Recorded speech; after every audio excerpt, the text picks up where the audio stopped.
When my wife, Megan, first told me she didn't like my best friend, Tyler, I brushed it off as harmless jealousy. The kind couples joke about. Tyler and I went back to college days. We'd built our businesses together, shared sleepless nights, failures, and small victories. He was a brother I never had. Megan used to like him too, especially when we first married. But over time, her tone began to shift whenever his name was mentioned. "He's always around," she said once, her eyes glued to her phone. "Don't you think it's odd for a married man to spend so much time with his buddy instead of his wife?" I laughed it off. "Megan, he's my business partner. We're launching a new branch. That's why we've been meeting so often."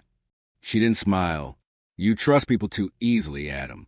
One day, that's going to cost you." I should have taken that as a warning, not from her, but about her. A few weeks later, everything changed.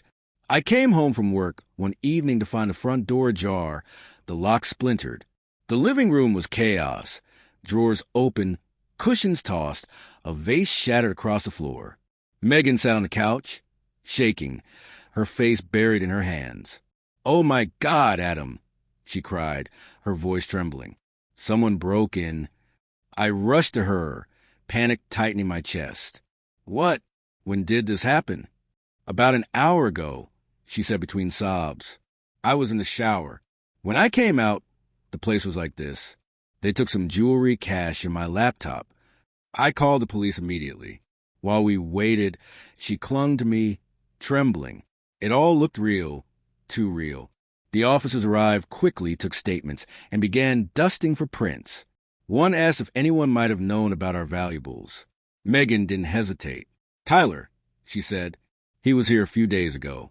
He knows where everything is." I froze. "Megan, what are you saying?" She wiped her tears and looked straight at me. "Adam, I think your friend did this." It sounded absurd, but her fear felt genuine. I tried calling Tyler, but his phone went straight to voicemail. That silence gnawed at me. The next day, Detective Harris showed up again, his face unreadable. "Mr. and Mrs. Walker," he said, flipping open his notepad. "We found something unusual." Megan's grip on my hand tightened. "Did you find who did it?" He paused. "We found fingerprints on the window latch and a glove near the fence. But here's the strange part. There's no sign of forced entry. Whoever did this either had a key or was let in." I frowned. "That can't be right. The lock was broken." "Yes," he said. "Broken from the inside." Megan's face drained of color. "That's impossible. Why would anyone?" He raised a hand calmly.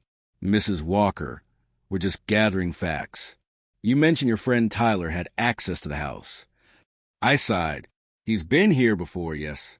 But I can't believe he'd ever do something like this." Megan crossed her arms. "You've always trusted him too much, Adam. Maybe now you'll see who he really is." Her words stung.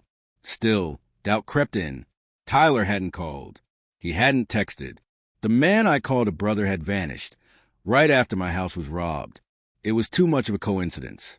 A few days later, the detective asked me to come down to the station.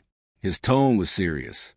"We reviewed security footage from a nearby store camera," he said. "It shows a car matching your wife's description, leaving your street about 15 minutes before the alleged break-in, and returning 20 minutes later, just before the 911 call." I blinked. "That's impossible." He calmly slid a folder across the table. Inside were photos, clear, time-stamped. Megan's car. Same license plate. Same tinted windows. When I confronted her that night, she didn't even deny it. Not right away. "Adam, you don't understand," she said, pacing. "I had to do it." "Had to do what, Megan? Frame my best friend? Lie to the police?" Her eyes flashed, equal parts guilt and defiance. "You were choosing him over me. Every dinner, every plan, every moment. It was Tyler this, Tyler that. I needed you to see who he really was." I stared at her, speechless. "So you trashed our own house? Broke the lock yourself?" Tears spilled down her cheeks. I didn't mean for it to go this far. I just wanted to protect us.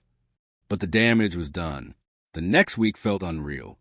The police continued investigating, and despite Megan's attempts to twist the story, the evidence was undeniable.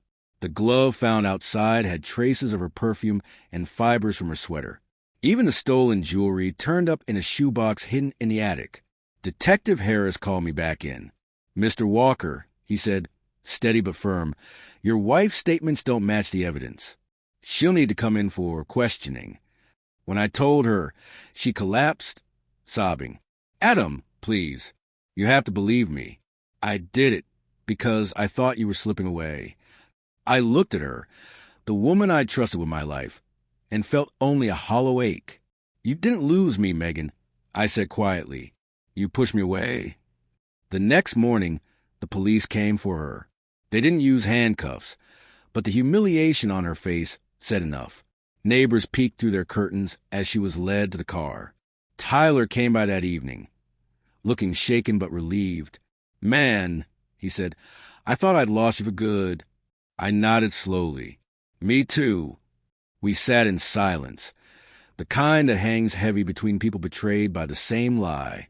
Megan was charged with filing a false report and obstruction of justice.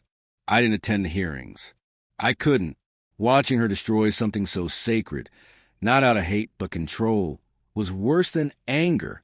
Weeks passed. The house felt emptier but quieter too. No more accusations. No more suspicion. Just me and the echo of what used to be peace. One evening, Detective Harris called again. "Case closed," he said. "She confessed. Said she thought you'd thank her one day." I laughed bitterly. "Yeah, maybe I'll send her a thank you card from therapy." After I hung up, I sat alone in the living room, surrounded by the remnants of trust and betrayal. That's when it hit me.